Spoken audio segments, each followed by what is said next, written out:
Story is told in the new book, Operation Paperclip.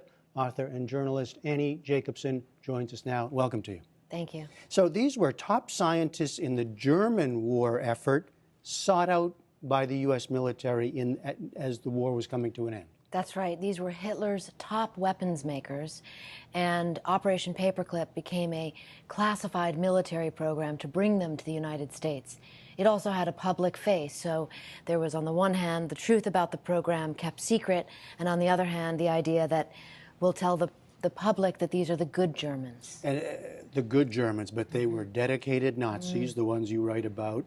We should say there are many, 1,600 in all, right? Yes. You document about 21 of them, dedicated Nazis, some, as I said, involved in horrific stuff. What they did was known, right, to the people to the Americans who were seeking them out. Certainly to the American military intelligence officers who were interviewing them. The idea that they were involved in war crimes was really necessary to be kept secret, and that's exactly what happened. And so in the book, I think I unveil a lot of the truth about this program that has remained clouded for decades. So give us an example of one of the figures that intrigued you. Well, I think one of the worst case scenarios was that the United States military made the decision to bring Walter Schreiber. This was Major General Dr. Walter Schreiber, the Surgeon General of the Third Reich. He wound up at a military facility in Texas. And doing what? Well, during the war, Dr. Schreiber had been involved in the vaccine program for the Reich, which sounds like a nice program, but it was actually a program to work on protecting German soldiers from these biological weapons that were also being manufactured. So he was involved in war crimes and concentration camps. He became a prisoner of the Soviets and then defected to the United States. We saw him as someone who we absolutely wanted here for his knowledge. So in the United States, it still remains unknown what exactly he did, only that he worked for the U.S. Air Force in Texas. You know, this becomes, of course, a story of practical versus ethical choices, right?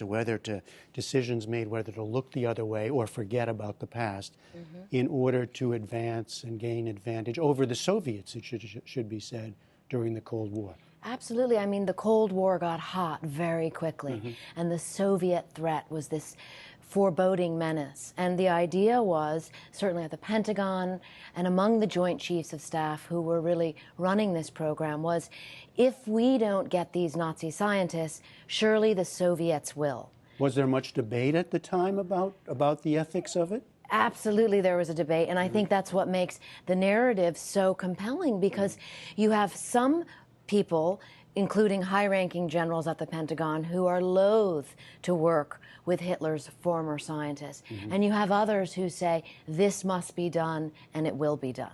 You said we don't really know much about the case of Walter Schreiber, what he did. Some of them we do know, right? And the very famous cases, most famous, is Wernher von Braun. Yes, he came here. He was the head of our rocket program and brought 114 fellow V2 rocket makers with him. And this program, again, had a very beneficent face. Only now do we know the facts are very different about what those scientists were involved in at the end of the war in what was called the Nordhausen slave labor factory. Deep in the tunnels, you had concentration camp prisoners building the V2 rockets. So in a case like that and others where we know that they did accomplish things for the U.S. when they came here, then the question, and you write this, does accomplishment cancel out past crimes? That, I think, is the conundrum of Operation Paperclip. And I hope that people come to their own conclusion about that, because certainly the idea that you would excuse some of this horrific behavior during the war becomes, that big moral question. And what happened to these guys in the end? A number of them just lived out their days quite well here in the U.S. You know, the obituary for Dr. Theodore Benziger in the New York Times, I think, kind of sums it up. He died in 1999, and the New York Times lauds him as a good German scientist who's dedicated his life to the U.S. military. It leaves out the fact that he worked with Himmler very closely during the war and was actually on the original list of Nuremberg war crimes trials. And yet, he was released into U.S. custody and came to the United States. So this idea that you can just whitewash someone's past, I think, is important to look into and to investigate so that that truth can be reconciled. All right, it's a fascinating story. Operation Paperclip, the secret intelligence program that brought Nazi scientists to America. Annie Jacobsen.